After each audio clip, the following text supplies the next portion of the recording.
का जो इंटरेक्शन है वो ज्यादा अच्छा होगा, ताकि मुझे पता चले कि कौन है, क्योंकि मैं संगीता मैम को जानती हूँ, प्रेमा मैम को जानती हूँ, और प्रथमेश को तो मैं पहले से ही जानती हूँ, और राधिका का भी उन्होंने कैमरा अभी ऑन किया तो मुझे पता चल गया कि राधिका कौन है।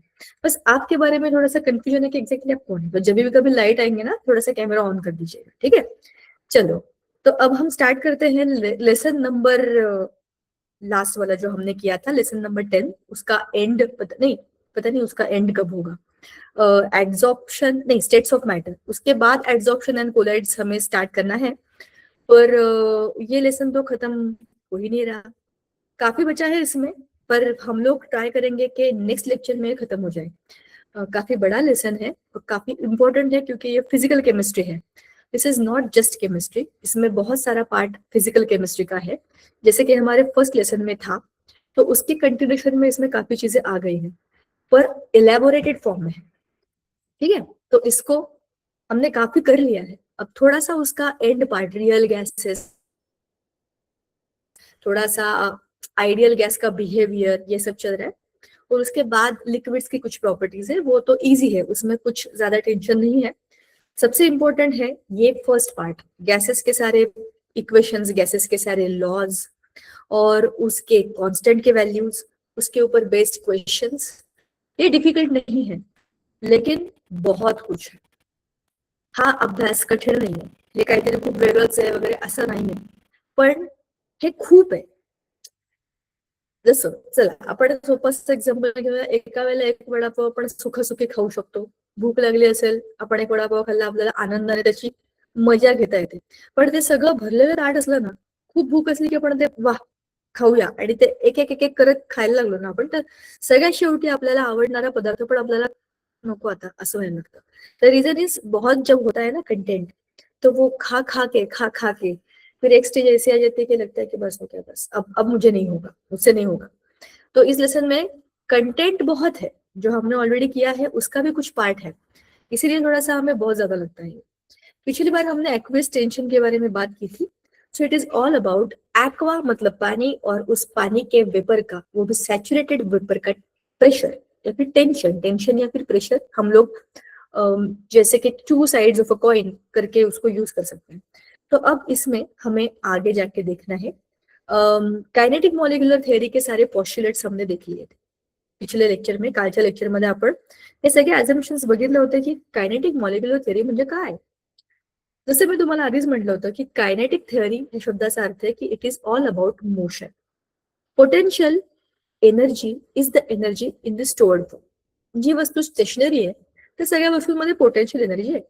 मग जी वस्तू जिथे पडलेली आहे ना, ऍझ्युम करायचं की तिच्यामध्ये तिच्यातलं पोटेन्शियल जे आहे त्याची ती एनर्जी आहे. जेव्हा ती वस्तू चालायला लागेल, पळायला लागेल किंवा मूव्ह करेल, पडेल, जे काही करेल, that will be in the motion, आणि ती होईल तिची कायनेटिक एनर्जी. मग आपण आता ऍझ्युम करतोय की these gases are made up of small particles. Those can be atoms और molecules, and these atoms and molecules are continuously in the state of motion, so they will be having kinetic energy. बरोबर. आता kinetic energy म्हणजे तुम्ही ऍझ्युम करा, चला असं ऍझ्युम करा की एक आपण जमिनीवरती खूप साऱ्या गोट्या अशा सोडून देऊ. काही गोट्या इकडे पळतील, तिकडे पळतील, काही एकमेकांवर आपटतील, काही भिंतीवर आपटतील, बरोबर.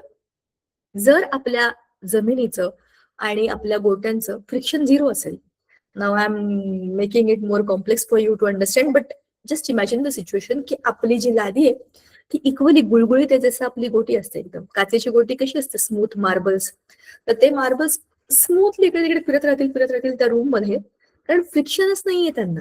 Once you push them, they will be moving around in the room, and they will keep on moving and moving and moving, आणि एकमेकांवर आपटतील, भिंतीवर आपटतील, पण परत ते फिरत राहतील. तर अशा पद्धतीने इमॅजिन करा की एका रूम मध्ये किंवा एका स्पेस मध्ये, you can take any space, room, घर, atmosphere, you think of anything, जिकडे आपण गॅसेस स्प्रेड होतात, म्हणजे काय होतात, त्याचे पार्टिकल्स खूप लांब लांब पर्यंत जातात. तर त्या गॅसेसच्या पार्टिकल्सना molecular theory of gases, kinetic molecular theory, मग ते काय करतील, ते एकमेकांवर आपटतील, त्यांच्यामध्ये काहीतरी एनर्जी असेल, बरोबर. त्यांच्यामध्ये अट्रॅक्टिव्ह फोर्सेस खूप कमी आहे म्हणून ते लांब लांब आहेत, ते कॉन्स्टंट रॅन्डम मोशन मध्ये आहेत. ह्या सगळ्या गोष्टी आपण ऑलरेडी बोललेलो आहे. आणि मग आपण रिअल गॅस आणि आयडियल गॅस यातला फरक मागच्या वेळेला बोललो होतो. रिअल गॅस म्हणजे कोणता गॅस? आपल्यासारखा गॅस. जे मी तुम्हाला आधीच बोलले होते, आयडियल स्टुडंट म्हणजे एकदम बेस्ट स्टुडंट, जो सांगितलेल्या सगळ्या गोष्टी बरोबर करतो, वेळेत करतो, अचूक करतो, काही चुका करत नाही. मी होमवर्क दिला त्याने केला, मी भयंकर डिफिकल्ट असे केमिस्ट्रीचे प्रॉब्लेम दिले त्याने ते सगळे सोडवून राहिले. मी जे सांगेन ते सगळं त्याला पटेल, मी जे सांगेन ते सगळं तो फॉलो करेल. असे स्टुडंट असतात बरं का, असं मी काही म्हणत नाही. म्हणूनच तर ती आयडियल गॅस अशी कन्सेप्ट आली आहे ना. पण रिअल लाईफ मध्ये आपण असं असतो का? होमवर्क दिला की आपल्याला माहिती असते की होमवर्क तर मला करायचंय, पण त्याच्यावर आपल्याला दुसरी पण काहीतरी कामं असतात. आपण कुठेतरी डेव्हिएट होतो. सांगितलेल्या रस्त्यावरून डेव्हिएट होणं.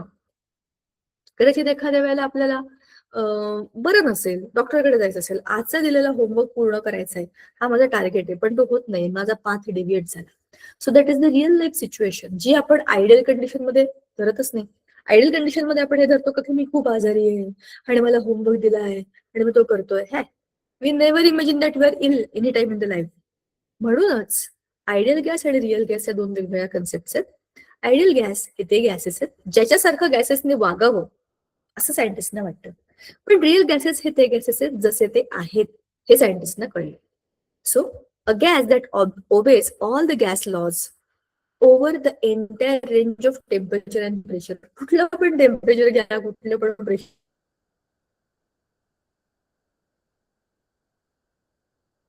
घ्या, तो आयडियल गॅस आहे. तो सगळे फॉलो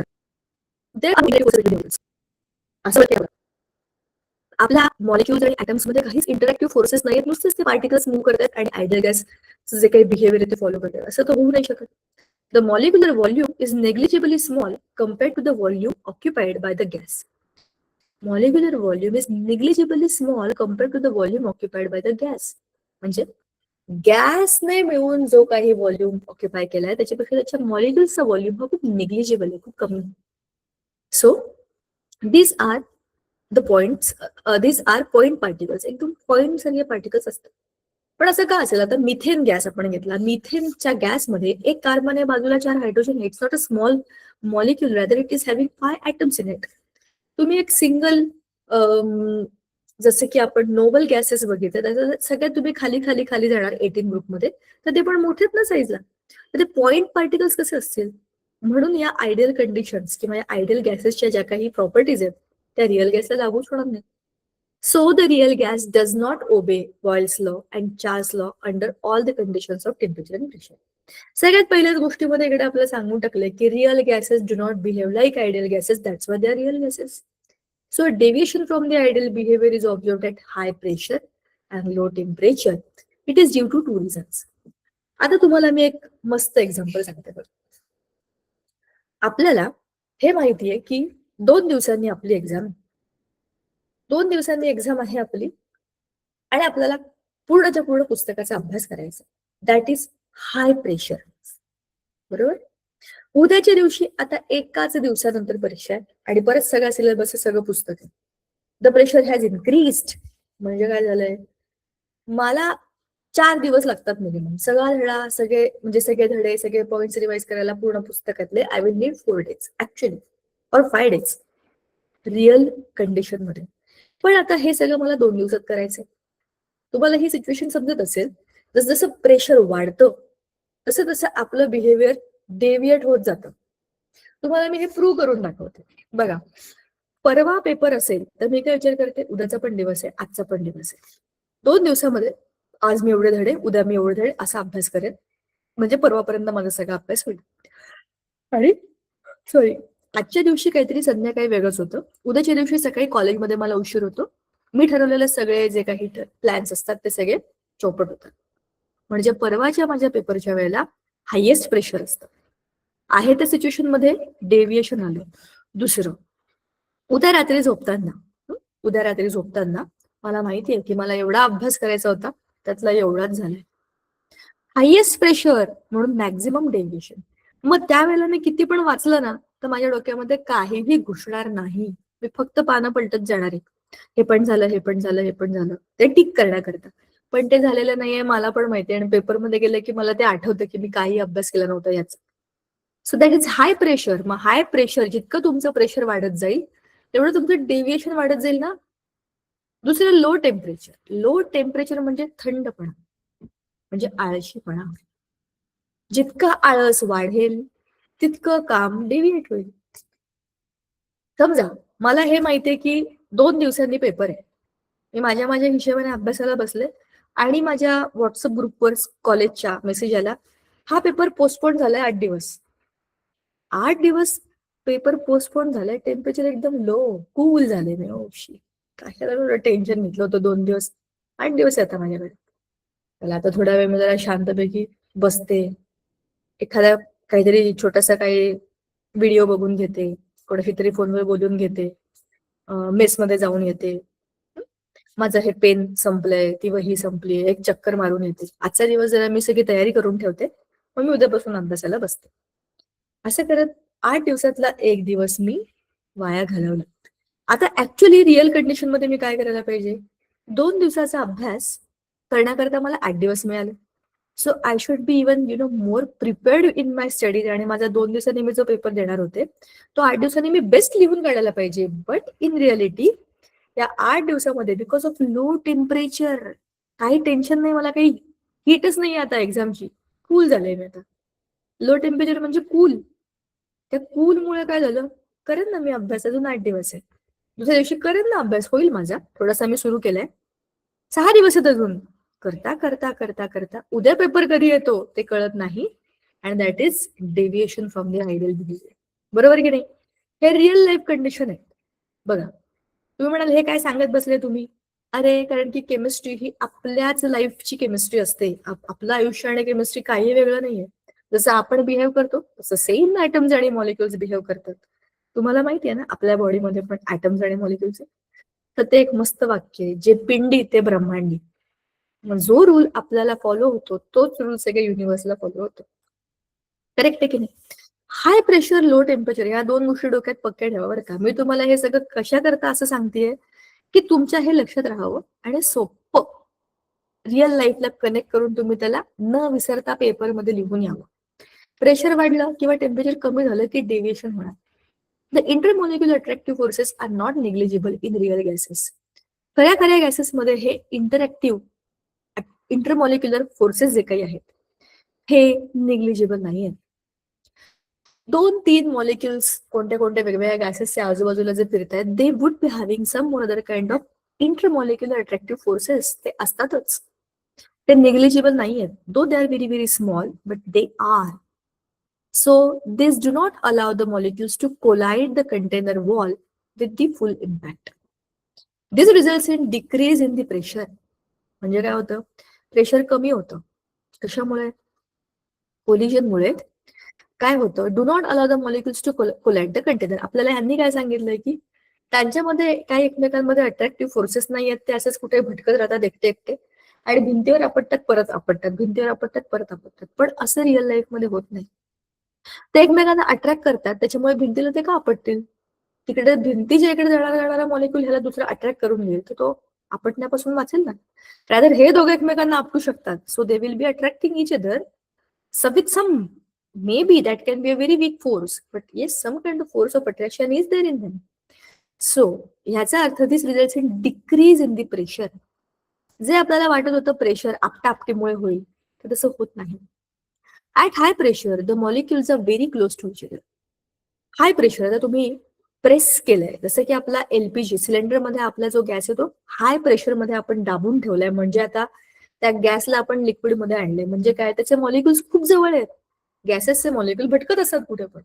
आपण त्यांना प्रेशर दिलं आणि त्यांना जवळ आणलं, म्हणजे काय केलं आपण, हाय प्रेशर मध्ये गॅस मधून त्याला लिक्विड मध्ये आणले आपण. म्हणजे त्यातले ऍटम्स आणि मॉलिक्युल्स एकमेकांना चिकटले की नाही, जवळ आले की नाही. The short range repulsive forces start operating and the molecules behave as small but hard spherical particles. ते एकमेकांवर आपटाट, मारामारी, बॉक्सिंग करतात, कारण की जागा कमी आहे and they have to move. Everybody wants to be free in the life. तुम्हाला असं वाटतं का सारखं कोणी हे सांगावं, ते सांगावं, ते सांगावं? आता आम्ही मोठे झालोय, मिशा फुटल्या आम्हाला, बरोबर की नाही प्रथमेश? मुलींना पण असं वाटतं आता की मी लहान आहे, मी हॉस्टेलला राहते, मला कळतं काय करायचं काय नाही करायचं. अरे तुम्ही तरी आता 11वी-12वीला आहात, ते छोट्या छोट्या नर्सरी पहिलीच्या मुलांना कळतं, मला माहितीये, आम्हाला शिकवू नका, असे सल्ले देतात ते आपल्याला शहाणे. Because everybody wants to be free in the life. मग जे आपल्याला ऍप्लिकेबल आहेत त्या ऍटम्स पार्टिकलला का नाही अप्लाय होणार? मग जर त्यांना छोट्या रेंजमध्ये तुम्ही दाबून ठेवलं, असं प्रेशराईज करून ठेवलं, तर ते हार्ड स्पेरिकल पार्टिकल सारखे बिहेव करतात, एकमेकांना आपटतात, जा जा जा एकमेकांना मारतात. आणि याच्यामुळे आयडियल बिहेवियर पासून ते वेगळे वागायला लागतात. The volume of the molecule is not negligible. Volume negligible कसा असू शकेल? Therefore, X less volume is available for molecular motion. बरोबर की नाही? आता at very low temperature, the molecular motion becomes slow and the molecules are attracted to each other due to the attractive force. Hence, here again the behavior of the real gas deviates from the ideal gas behavior. बरोबर? Deviation with respect to pressure can be studied by plotting the pressure versus volume curve at the given temperature. Volume पण वाढते, pressure पण वाढते. Pressure वाढलं की volume असा असा वाढत जातो. रिअल गॅस ब्ल्यू लाईन आहे, रिअल गॅस ग्रीन लाईन आहे आणि आयडियल गॅस त्याच्या थोडासा मागून जातोय. तसाच जातोय, पाथ तसाच आहे, पण थोडासा डेव्हिएट होतोय. मग हेच तर आपण बघितलं होतं की नाही, डेव्हिएशन आहे. आता at very high pressure, the measured volume is more than the theoretically calculated volume, assuming ideal behavior. But at low pressure, measured and calculated volumes approach each other. Low pressure मध्ये खूप कमी pressure आहे आणि त्या गॅसचे molecules कुठेही फिरत आहेत.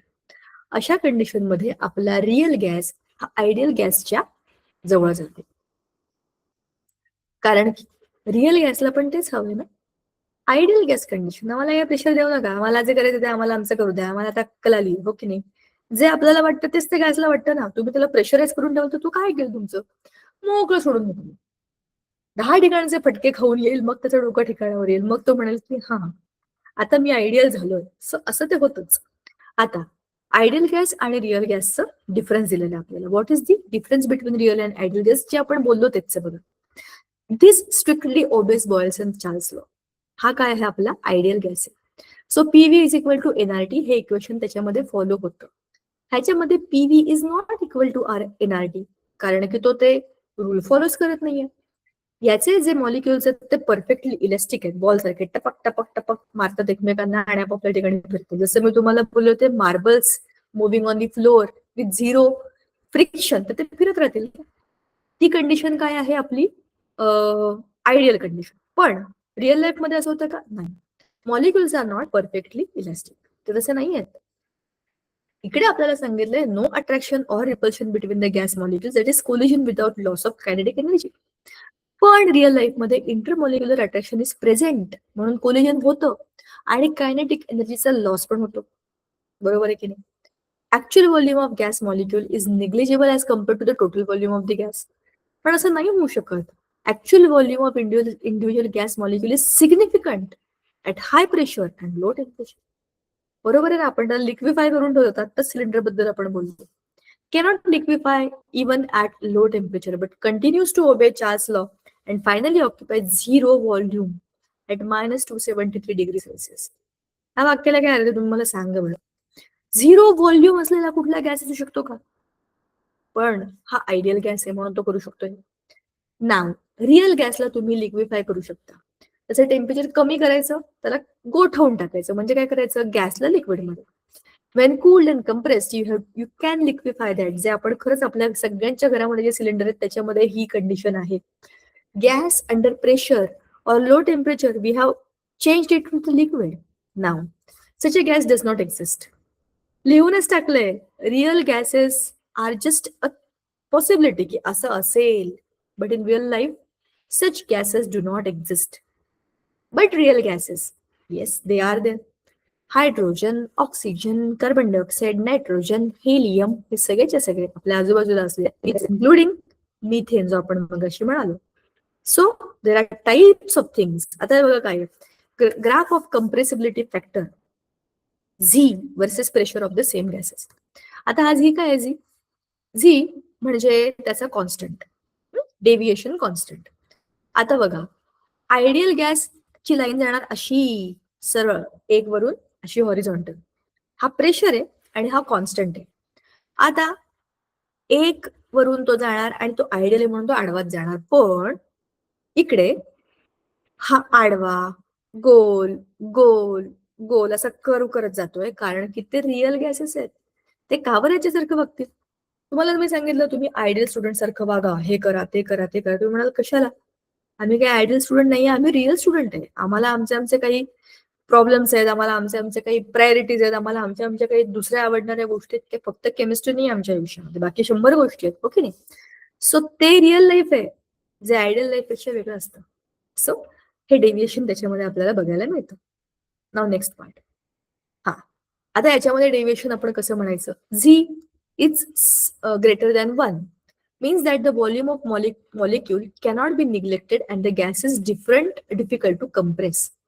हा गॅस कंप्रेस करायला डिफिकल्ट आहे जेव्हा त्या झी ची व्हॅल्यू जास्त आहे 1 पेक्षा. when z is equal to 1, z म्हणा z म्हणा काही म्हणा, when it is 1 then it is ideal condition, जी की नाही होत रिअल लाईफ मध्ये. मग if z is smaller than 1 at low pressure, gases have z is equal to 1 or z is less than 1. Under this condition the molecular volume is negligible and gases are compressible. म्हणजे आपल्या आजूबाजूचे जे सगळे gases आहेत ते real gases आहेत, त्यांची Z ची व्हॅल्यू इज लेस दॅन 1 अशी आहे. इन केस तुम्हाला एखादा प्रॉब्लेम आला सॉल्व्ह करायला किंवा तुम्हाला काही विचारलं रिअल लाईफ किंवा रिअल गॅसेस बद्दल, तर रिमेंबर झेड ची व्हॅल्यू 1 पेक्षा कमी यायला पाहिजे. 0.2 0.3 0.9 काही, but less than 1. Liquefaction or liquefaction of gases and critical constant. Most gases behave like ideal gases at high temperature. For example, the PV curve of CO2 gas at 50 degrees Celsius is like the ideal Boyle's law curve. आता आपल्याला ideal condition मध्ये gas जसं behave करेल, तसा जसा curve येईल, तसा कधी येतो? हाय टेम्परेचरला. कार्बन डायऑक्साईड हा मायनस कितीतरी टेम्परेचरला गॅस फॉर्म मध्ये येतो.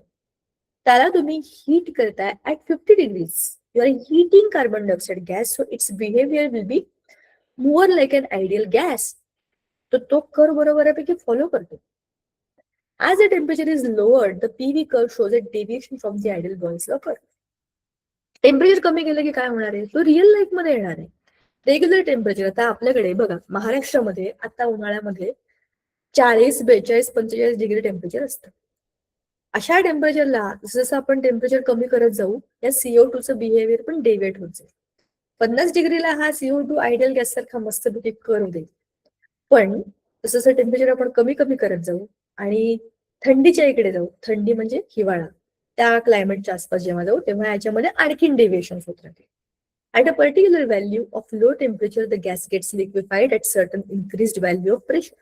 For example, CO2 gas liquefies at 30.98 degrees Celsius and 73 atmosphere pressure. This is the highest temperature at which liquid CO2 can exist. Above this temperature, howsoever large the pressure may be, liquid CO2 cannot form.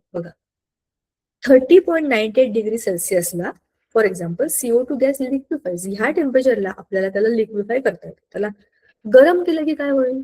त्याचे particles move होतील. त्याला तुम्ही लिक्विफाय करू शकता ह्या टेम्परेचरला. आणि this is the highest temperature at which CO2 liquid CO2 can exist. Above this temperature however large the pressure may be, liquid CO2 cannot form. कारण ह्याच्यामध्ये प्रेशर आहे 73 ऍटमॉस्फिअर. हे 1 ऍटमॉस्फिअर आयडियल कंडिशन नाहीये, pressure वाढवलंय तुम्ही त्याचं. ठीक आहे. Other gases also show similar behaviour. आता आपल्याला इकडे काहीतरी एक टेबल दिलेलं आहे, पण त्याच्या वरती पण काही इन्फॉर्मेशन असेल that we will see. Graph. The temperature above which a substance cannot be liquefied by increasing the pressure is also called the critical temperature. Very very important, त्याला अंडरलाईन करून ठेवायचं. The temperature above which a substance cannot be liquefied by increasing the pressure is called its critical temperature. आपण pressure वाढवतोय आणि temperature असं आणतोय, त्याच्यामध्ये त्याला लिक्विफाय करायचं आपल्याला. प्रेशर वाढवलं की काय होणार? गॅसचे पार्टिकल्स जवळ जवळ येणार, बरोबर. आणि मी घाबरले, मला वाटलं हे काय झालं. ठीक आहे, असं त्याला जवळ आणल्यावरती, त्याला प्रेशराईज केल्यावरती त्याचे पार्टिकल्स जवळ येणार आणि मग काय होणार? ते लिक्विफाय होणार. ठीक आहे. तर अशा टेम्परेचरला ज्याच्या पलीकडे तुम्ही त्याला लिक्विफाय करू शकत नाही त्याला म्हणतात क्रिटिकल टेम्परेचर. ते टेम्परेचर. ठीक आहे. Now above the critical temperature a substance exist only as a gas. बरोबर आहे ना? ह्या टेम्परेचरच्या वरती तो सबस्टन्स तुमच्या गॅसमध्येच येणार आहे. The molar volume at critical temperature गाणे ऐकू येते का तुम्हाला? Is called the critical volume and the pressure at the, sorry एक मिनिट, हे डेव्हिएशन आलं आपल्या स्टडीमध्ये. हे गाणं ऐकलंय का तुम्ही कुठे? ऐकू येते?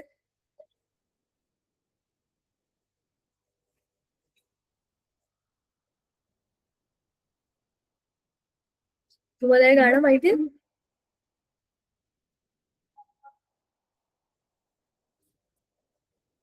हॅलो, झोपलात का? केमिस्ट्रीचा प्रश्न नाही विचारत आहे. हा मॅम. कसलं गाणं आहे सांगा मला.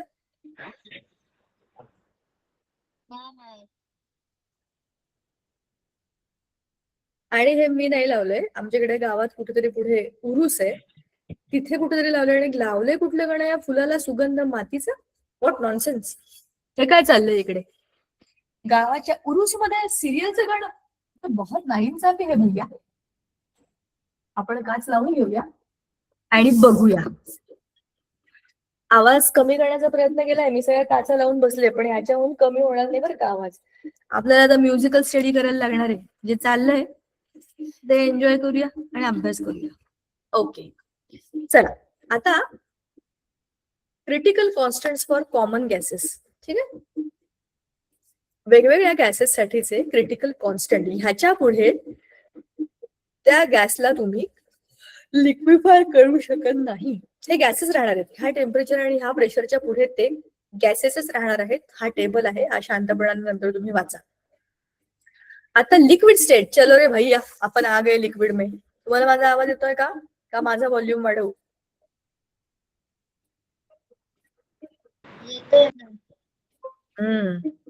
आता आपल्या धड्याच्या अतिशय इंटरेस्टिंग आणि सोप्या पाठकडे आपण चाललोय. That is liquid state. आपण जसं म्हणालो होतो की आपण फ्लुइड्सचा अभ्यास करतोय, तर गॅसेसचा आपला अभ्यास झाला, आता आपण करतोय लिक्विडचा अभ्यास. सो लिक्विड स्टेट म्हणजे काय असते?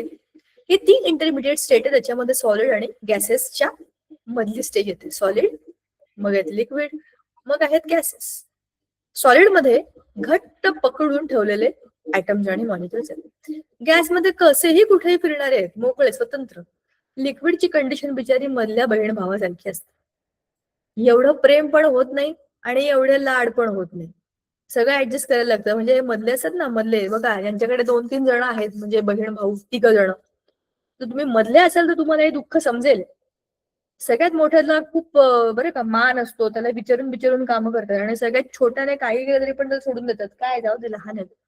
अरे पण नाही, ह्याला मान मिळतो आणि त्याचे लाड होतात. हा बिचारा मधल्यावरच असतो कायम. असं लिक्विड्स आहे, हो की नाही? So, liquid state is the intermediate state between solid and gaseous state.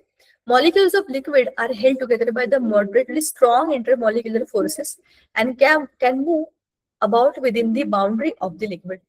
As a result, liquid possesses properties such as fluidity, definite volume, and ability to take shape of the bottom of the container in which it is placed. बरं, आता हे आपल्याला माहिती आहे ना की आपण कोणत्या पण लिक्विडला वेगवेगळ्या कंटेनर मध्ये जसं टाकू तर त्या कंटेनरचा शेप तो घेणार. बरोबर? ह्याच्यामध्ये टाकलं तर हे असं भरेल, असं इथे टाकलं तर आडवं भरेल. बरोबर? असं का होतं? Because they don't have their own shape. ह्याला म्हणतात फ्लुइडिटी. फ्लुइड म्हणजे काय होणं? फ्लो करणं. पण त्यांना त्यांचं डेफिनेट व्हॉल्यूम आहे, फक्त शेप नाहीये. Different liquids are characterized by their quantitative properties such as density, boiling point, freezing point, vapor pressure, surface tension, and viscosity. We will look at some of these properties in the following sections. आता पहिला आहे vapour pressure. आपण त्या दिवशी म्हणजे काल हे vapour pressure सुरू केलं होतं. हे काय असतं बघा जरा.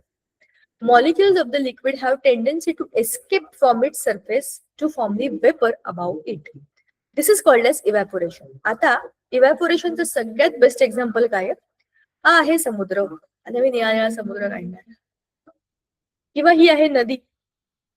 नदी, समुद्र, किंवा डबकं, किंवा आपल्या घरातलं सांडलेलं पाणी, काहीही घ्या तुम्ही. थोड्या वेळानंतर जर उन्हाळा असेल तर तुम्हाला दिसेल की ते पाणी आहे ना आपोआप गायब झालं. मग समुद्रातलं पाणी, नदीतलं पाणी, डबक्यातलं पाणी, गटारातलं पाणी, घरातलं पाणी किंवा विहिरीतलं पाणी सुद्धा हळूहळू आटतं. म्हणजे काय होतं, त्या पाण्याची आपोआप हळूहळू वाफ होत राहते. त्याला म्हणतात इव्हॅपोरेशन. ह्या पाण्याची वरचा जो सगळ्यात वरचा पृष्ठभाग असतो की नाही, सरफेस, तिकडचे मॉलिक्युल्स त्याचे हळूहळू वेपर फॉर्म मध्ये चालले जातात. When the liquid is placed in the closed container, it undergoes evaporation and vapors formed undergo condensation. आता याचं सोपं उदाहरण आपण घेऊया. समजा हे आहे एक भांड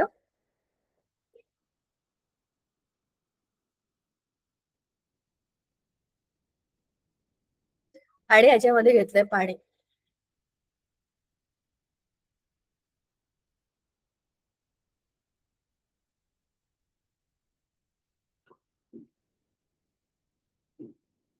आता ह्या पाण्याला मी केलं हीट. हीट केलं म्हणजे काय केलं, त्याला गॅसवर ठेवून दिलं. ट्रायंगलचा अर्थ हीट माहिती ना तुम्हाला. आता काय होणार, ह्याच्या वाफा होणार. अब ये ऊपर ऊपर की तरफ जाता रहेगा. पाण्याच्या वाफा झाल्या म्हणजे काय झालं, लिक्विड टू गॅस असं कन्वर्ट झालं. पण आता मी काय केलं, मी ह्या भांड्याच्या वरती एक मोठं ताट आणून ठेवून दिलं. वरती जाणाऱ्या वाफा इथे अडकल्या आणि परत खाली यायला लागल्या, किंवा या ताटावरच त्याचे थेंब बनले. या दोन्ही गोष्टी तुम्ही बघितल्या असतील. याला म्हणतात कंडेन्सेशन.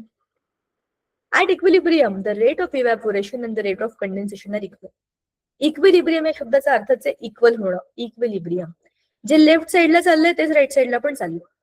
म्हणजे तुमचं इक्वेशन जसं पुढे जाईल तसंच ते मागे पण जाईल. ह्या पाण्याची वाफ होईल, ते पाणी वर जाईल आणि वर गेलेलं पाणी थंड होऊन खाली येईल. म्हणजे rate of evaporation is equal to rate of condensation. The pressure exerted by the vapor in equilibrium with the liquid is known as saturated vapor pressure and simply vapor pressure. म्हणजेच काय, हे असं जेव्हा होतं की नाही, तर त्या जे काही तिथे या कंटेनरमध्ये त्या पाण्यामुळे, त्या वेपरमुळे, पाण्यामुळे नाही, त्या पाण्याच्या वाफेमुळे इथल्या वरच्या जे काही प्रेशर तिथे जनरेट होतं त्याला आपण म्हणतो वेपर प्रेशर. इथेच वेपर आहे ना, तसंच प्रेशर क्रिएट झाले, पण हे कधी, इक्विलिब्रियमच्या condition. The vapour pressure of water is also called as aqueous tension. बरोबर. Schematically vapour pressure is explained in the figure. हे इथे चित्र दाखवलंय बघा. वेपर्स आहेत, क्लोज्ड वेसल आहे, बीकर कंटेनिंग लिक्विड, आणि ह्यातनं जसं वरती खाली चाललंय, ह्यातलं जे प्रेशर आहे ते आपण इथे चेक केलंय. कशाने, मर्क्युरी मॅनोमीटर, प्रेशर चेक करणारं machine. Now factors affecting vapour pressure. Nature of liquid. कोणतं लिक्विड तुम्ही घेतलेलं आहे. तुम्ही पाणी घेतलं त्याची वाफ 100 डिग्रीला होणार. तुम्ही तेल घेतलं त्याची वाफ लवकर होणार आहे का, नाही होणार. पण तुम्ही पेट्रोल घेतलं तर त्याची 100 डिग्री पण वाट बघायची गरज नाही, त्याच्या आधीच ते उकळायला लागेल. बरोबर. दुसरं आहे टेम्परेचर. किती टेम्परेचर देत आहे. पाणी घेतलं पण मी हळूहळू उकळते त्याला, 10-20 डिग्री, 30 डिग्री, 40 डिग्री, खूप वेळ लागेल. पण 100 डिग्रीच्या पुढे त्याला तापवलं मी तर त्याची वाफ व्हायला सुरुवात होईल आणि ती हीट कॉन्स्टंट फिरत राहील त्याच्यामध्ये. बरोबर. सो टेम्परेचर महत्वाचं आहे. आणि लिक्विड मी कोणतं घेतलंय ते, liquids having relatively weak intermolecular forces possess high vapour pressure. These are called as volatile. हे व्हॅलेटाईल नाहीये, volatile, VOA, volatile liquids. For example, petrol evaporates quickly than the motor oil. का बरं, त्यांच्यामध्ये liquids having relatively weak intermolecular forces, त्यांच्यामध्ये intermolecular, दोन molecule मधले जे forces आहेत ते कमी आहेत ना, त्याच्यामुळे ते त्यांचे उडून निघून जाऊ शकतात. पण जर मी आणि माझी मैत्रीण, आम्हाला दोघींना एकत्र जायचंय, तर मी गेले तर मी तिला पण खेचेन ना, त्याच्याकरता जास्त एनर्जी लागेल आम्हाला हलवायला. सो इंटरमॉलिक्युलर फोर्सेस कमी म्हणजेच काय, त्याचा वेपर प्रेशर त्याचं काय असणार आहे, कमी असणार आहे, पटकन ते इव्हॅपोरेट होऊन जाईल. दुसरं, when the liquid is gradually heated the temperature rises and its vapour pressure increases. हळूहळू केलं तर तुमचं प्रेशर वाढणार की नाही. Vapour pressure is measured by means of manometer. The most common unit for vapour pressure is torr. So 1 torr is equal to 1 mmHg. Now, for example, water has a vapor pressure of approximately 20 torr at room temperature. बरोबर. What makes the oil rise through the wick in the oil lamp? त्या आपल्या ह्याच्यामध्ये काय म्हणतात त्याला, वातीमधून हळूहळू हळूहळू इथे तेल येत राहतं आणि आपली पणती पेटत राहते जोपर्यंत त्याच्यामध्ये किंवा जोपर्यंत त्याच्यामध्ये तेल आहे. बरोबर. हळूहळू दिवाळीचा अनुभव आपण सगळ्यांनी घेतलाय ना, पणत्या अनेक ठिकाणी लावतो आपण, बऱ्याच वेळ पेटतात त्या जोपर्यंत त्याच्यामध्ये तेल आहे.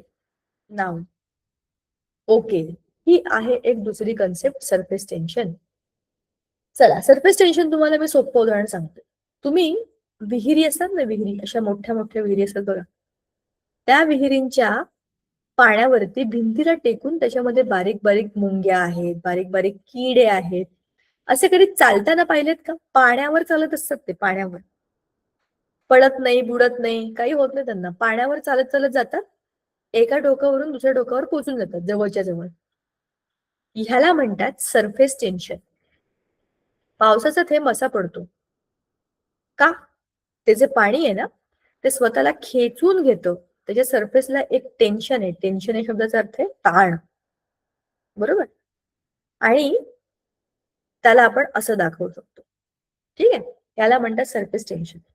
आता बघा, many phenomena such as capillary rise of liquid, spherical shape of liquid drops are due to the property of liquids called as surface tension. Surface of a liquid acts as a stretched membrane. The particles in the bulk of liquid are uniformly attracted in all directions and net force acting on the molecules present inside the bulk is zero. But the molecules at the surface experience a net attractive force towards the interior of the liquid, or the forces acting on the molecules on the surface are imbalanced. Therefore, liquids have a tendency to minimize their surface area. बरोबर की नाही?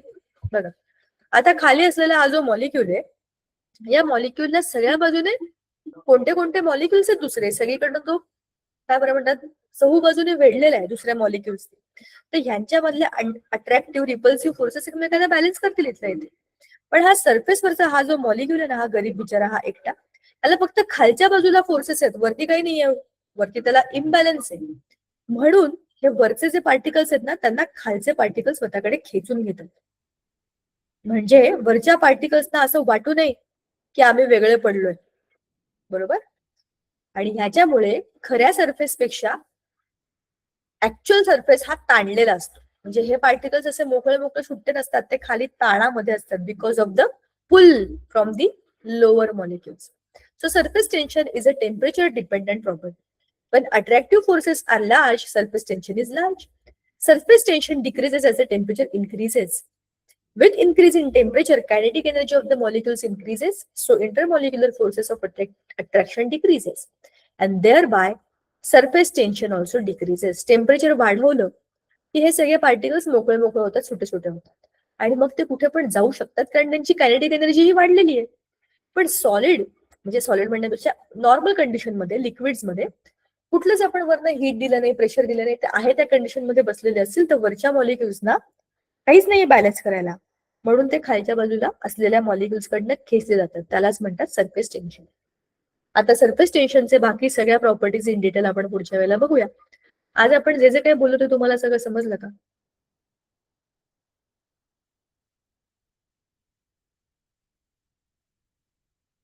अगदी थोडासा भाग उरलाय viscosity, तो संपला की आपला पुढचा लेसन सुरू होईल, जो आहे ऍब्झॉर्प्शन अँड कोलॉइड्स. चला, थांबायचं का आपण आज? बरंच काही आपल्या पुस्तकामध्ये, सोपं आहे पण डिटेल आहे, त्याच्यामुळे वेळ लागतो आपल्याला. चला थांबूया आज आपण इकडे. Thank you so much.